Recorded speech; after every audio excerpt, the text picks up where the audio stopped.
وہ تیرے والدین تھے. اتنے عظیم ہے تیرے والدین، ان کو اللہ نہیں بنا سکتے، الہ نہیں کہہ سکتے، لیکن ان کا اتنا احترام کرو، الہ سے نیچے نیچے جتنا بھی احترام کرو گے کم ہے. ان کی عبادت نہیں کی جا سکتی، لیکن ان کے سامنے جتنا خضوع کرو گے، جتنا خشوع کرو گے، یہ تمہارے عبادت کی جگہ نہیں ہے، لیکن پھر بھی سمجھنا تمہیں کچھ بھی نہیں کیا، کم کیا ہے. تو پہلی کوالٹی، صرف اسی آیت کو میں نے 2-3 باتیں بتا کے بات ختم کر دینی ہے.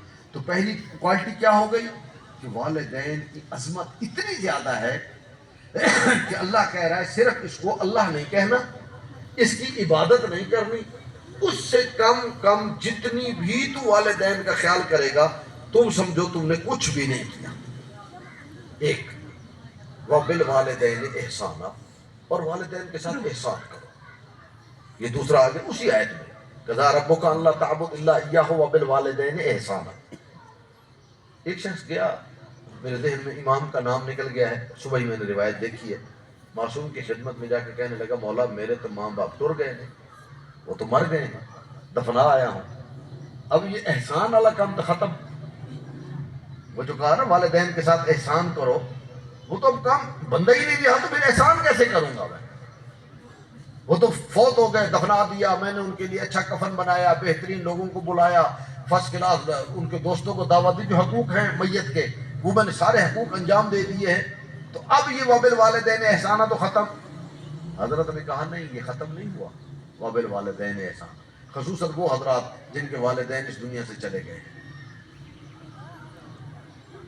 کہا نہیں یہ ختم نہیں ہوا وبالوالدین احسانہ، یہ اپنی جگہ پہ موجود ہے. ہاں احسان کی شکل بدل گئی ہے. پہلے احسان کی شکل یہ تھی کہ تو اس کا ہاتھ تھامتا تھا، احسان کی شکل یہ تھی اس کی ضروریات پوری کر رہا تھا، احسان کی شکل یہ تھی تو اس کے لیے مختلف چیزیں انجام دے رہا تھا، دوائی لا رہا تھا، یہ کر رہا تھا، کام کر رہا تھا. لیکن اب احسان کی شکل بدل گئی ہے، اور وہ شکل کیا بدلی ہے؟ وہ جس دنیا سے چلا گیا ہے اب وہ محتاج ہے، صرف محتاج ہے صرف. میں اس سے پہلے بھی کئی دفعہ دیکھا ہے، کل پرسوں میں نے ایک روایت دیکھی، بڑی عجیب قسم کی روایت ہے. ماہ مبارک کے شب جمعہ، اب ایک جمعہ تو ہم گزار بیٹھے ہیں نا، روز جمعہ اور شب جمعہ، ایک جمعہ گزر گیا، 3 اور ہمارے پاس باقی ہیں، یہ تینوں میں ہم یہ کام کر سکتے ہیں. 3 جمعے ہمارے پاس باقی رہ گئے ہیں، انشاءاللہ ہزاروں جمعے اور بھی دیکھیں گے. یہ ہمارے مرنے والوں کا، خصوصاً والدین کا ہماری گردن پر حق ہے. وہ 3 جمعے جو رہ گئے ہیں نا، اس میں کیا کرنا ہے؟ میں اپنی طرف سے کچھ بھی نہیں کہتا، سارے جملے صرف روایت کے اپنی خدمت میں عرض کر دیتا ہوں. ہر شب جمعہ، ہر جمعہ ماہ مبارک رمضان، من شہر رمضان، یہ روایت کے لفظ ہے، عمومی بھی ہے، من شہر رمضان. ہر شب جمعہ ارواح آتی ہے. کن کی ارواح آتی ہے؟ ہمارے عزیز و اقارب کی. یتیرو پرواز کرتی ہے ہمارے گھروں کے اوپر، اور کیا کہتی ہے؟ انا غریب، میں تنہا ہوں، غریب ہوں. اب تو محفلیں لگا کے بیٹھے ہیں، سارے اکٹھے. کوئی ہے جو کسی چیز کے ساتھ میری مدد کرے؟ اپنی غربت کا بھی اظہار کرتا ہے کہ کوئی ہے جو میری کسی چیز کے ساتھ میری مدد کرے.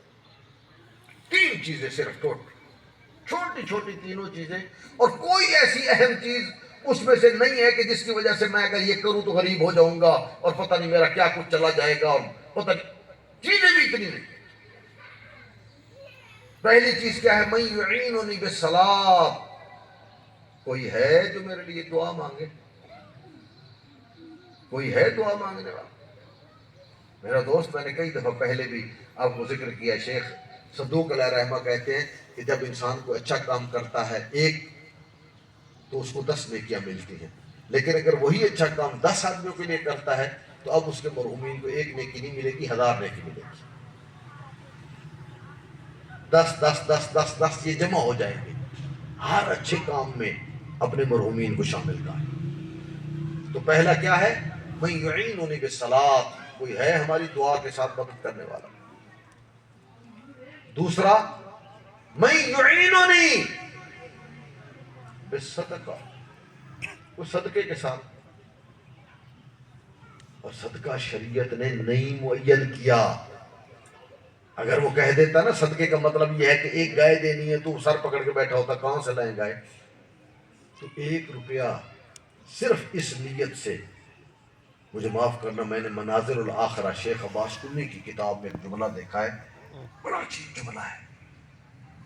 یہ اب کھاتے ہیں نا، گوشت کھاتے ہیں، مچھلی کھاتے ہیں. شیخ عباس کنی مناظر الاخرہ میں جملہ لکھتے ہیں، کہا یہ گوشت اور مچھلی کھانے کے بعد وہ جو ہڈی بچ جاتی ہے، وہ جو کانٹے بچ جاتے ہیں، اگر ان کو اس نیت سے کسی جانور کے سامنے ڈال کہ یا اللہ اس کا ثواب میرے مرحومین کے نام اعمال میں لکھ دے، شیخ عباس کنی کہتے اس کا ثواب بھی تیرے مرحوم کے نام ہے. جو تو نے ہڈیاں ویسے پھینک دینی، ویسے پھینک دینی ہے. تو میرا دوست صدقہ ان کے لیے کوئی چیز ہو، 5 روپے ہے، 10 روپے ہے، کسی غریب کو دے دو. کسی آج کل تو ہمیں صدقہ دینا ہو تو ہم پہلے تو خاندان ڈھونڈتے ہیں کہ یہ ہے کون ہے، تو ہٹا کٹا ہے، تو فلاں ہے، جا تیرے کم نہیں کر سکتا، تیرے انج نہیں لبے. نہیں دینا تو نہ دے یار، اس کی کیا مجبوری ہے، وہ غلط ہے، وہ ٹھیک ہے. تو 10 روپے تو نے دے دے، 2 روپے تو نے دے دے. کچھ نہیں دینا تو کم از کم کچھ نہ دے، چپ کر کے تو چلا جا. تو بیٹھ کے باتیں کر رہا ہے، تو ہٹا کٹا ہے، تو کی کر رہا ہے، تیرا کم کی ہے، دیکھو کماندہ کیوں نہیں ہے. تو بھائی تو نے پہاڑ اس کو دے دیا، اس کو گاڑی اپنے اس کے نام کروا دی ہے تم نے. جو تو کہہ رہا ہے تو کماتا کیوں نہیں ہے، تو نے یہ کیوں نہیں کیا ہے. چھوڑو، وہ اپنے آپ جانے اپنے سسٹم کو، آپ اپنے سسٹم کو جانے. ہاں آپ کا ہاتھ چونکہ اوپر ہے، اللہ کو وہ ہاتھ پسند ہے.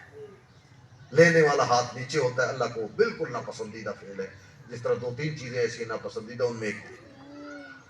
2 چیزیں، تیسری چیز بڑی اہم ترین چیز، اور بالکل کچھ بھی نہیں. صدقے میں کچھ 5 روپے تو دے رہا تھا نا، دعا مانگنے کے لیے ہاتھ تو اٹھائے تھے نا، دل میں ذہن میں تو لایا تھا نا. تیسری چیز جو ہمارے مرحومین نے مانگی ہے نا، ہر شب جمعہ آ کے مانگی ہے. اور ماہ رمضان میں تو میں کہا یہ تینوں کام ضرور کرنے ہیں، کم از کم ان 3 جمعوں میں کریں. ہمیشہ ہم بھی کرتے رہے تو بہتر ہے، نہیں تو 3 جمعوں میں. تیسرا کیا ہے؟ میں یعیننی بذکرنا، کوئی ہے جو گھر میں ہمارا تذکرہ کرے. نہیں مانگا مجھے پیسے دے دو، روٹی دے دو، کوئی چیز کھانے کی دے دو، کچھ ذکر